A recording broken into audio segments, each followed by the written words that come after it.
Yo, what's going on, guys? I was waiting for an answer, but okay. Marvel's endings are famous for being pointless and leading you to nowhere, and or leading to somewhere else and making you do homework.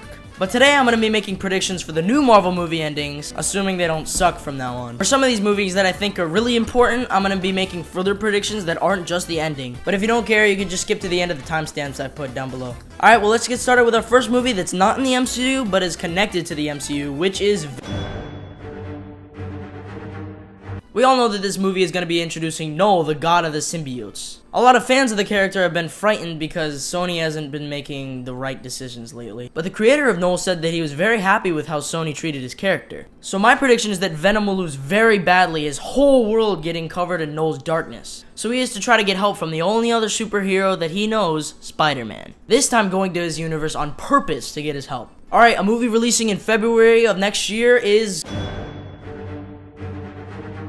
So we know in this movie, Captain America is gonna fight the Red Hulk. The rivalry will quickly end when Tim Blake Nelson's The Leader shows up and poses a bigger threat to both of them. Mark Ruffalo's Hulk shows up and he realizes that he can't bring himself to do anything anymore. He has the Hulk's body but not the Hulk's mind that doesn't care about anything. So this could go two different ways. Bruce Banner finds a way to find Savage Hulk back, or Savage Hulk comes back by himself when Bruce Banner can't bring himself to fight. Either way, Hulk, Red Hulk, and Captain America team up to defeat the Leader. Red Hulk is set up for Thunderbolts, and Captain America and Hulk are set up for Avengers Doomsday.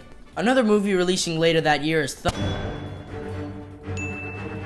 After it's revealed that Sentry was trying to kill the Thunderbolts this entire time, the Thunderbolts don't defeat him but turn him back to their side and convince him to join the team and be more of an anti-hero than a villain like they all once were. The post-credit scene brings them all back to the Avengers team to defeat Doctor Doom. Which brings us to one of my most anticipated films of 2025,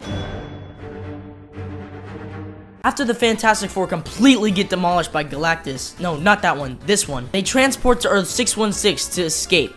Obviously setting up Avengers Doomsday. Also setting up Avengers Doomsday, they will reveal Doctor Doom on screen for the first time in the post-credit scene. Which brings us to Blade. This movie's not gonna happen.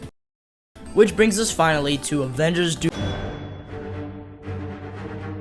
I think that in this movie, it's revealed that Iron Man was the anchor being of Earth 616. And someone, either Deadpool and Loki, the two people that would know something about this anchor being stuff, tells the Avengers about this and this universe is dying. So they do the same thing that Deadpool did for Wolverine because it worked for him. They go to try to find their new Tony Stark. But they accidentally stumble upon an Iron Man variant who is evil and is Doctor Doom. And he turns on the Avengers and wants to take over their universe. And it won't even matter because he's a Tony Stark variant that'll keep this universe running. Now here's where it gets interesting. A lot of people think the Avengers will lose, similar to Avengers Infinity War. But what I believe, or hope will happen, is that the Avengers will win. They kill Doctor Doom, but they find out that this Doctor Doom variant isn't even the real Doctor Doom. It was a variant of Iron Man that the real Doctor Doom turned into a Doombot. And the real Doctor Doom is Cillian Murphy, who has a lot more Avengers Doombots. But this is where the biggest bomb drops on them. An incursion happens, setting up Secret Wars. I'm assuming that this movie releases in between Avengers Doomsday and Secret Wars, so here we go with Following the events of Venom: The Last Dance, I think that Spider-Man and Venom will end up on Battleworld. So it'll be pretty easy for Venom to find Spider-Man. And Null wants to take over all of Battleworld with his darkness and symbiote stuff that's on screen right now. After Venom and Spider-Man team up, they then fight over their differences on how they want to kill Null. Venom wanting to do it the brutal way and Spider-Man having his no-kill rule, like who freaking cares. But they eventually make up and team together to stop Null. Spider-Man will get the black suit halfway through the film from Venom because Eddie believes it'll make him stronger. But it takes over him and he kills Null the brutal way that he tried to stop Venom from doing earlier in the film. In the end, Null fails and Venom and black suit Spider-Man end up parting ways. After endless war and fighting, cameo after cameo, I don't know, I'm only 13, I haven't read the comics, I don't know how to write a plot. Somewhere in the story, Tobey and Andrew return to fight for their universes and they try convincing Tom's Spider-Man to take off the black suit.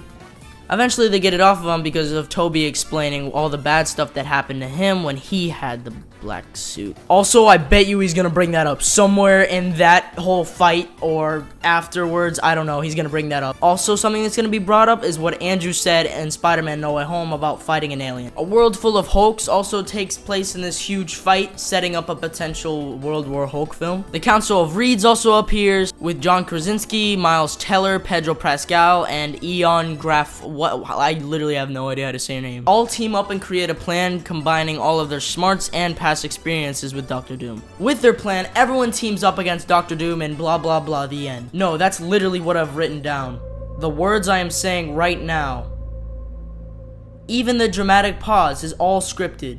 Anyway, this will soft reboot the MCU, and we'll see all new variant faces and familiar faces we've seen before. I also think that to fix their Iron Man anchor being situation, they'll just get a new actor to play like superior Iron Man. So those were my theories. If you have theories of your own, or if you think I made a stupid mistake, which I bet I definitely did, tell me your opinions down in the comments and I'll reply if your comment is worthy enough. Bye. Watch this one. Here, I'm floating head.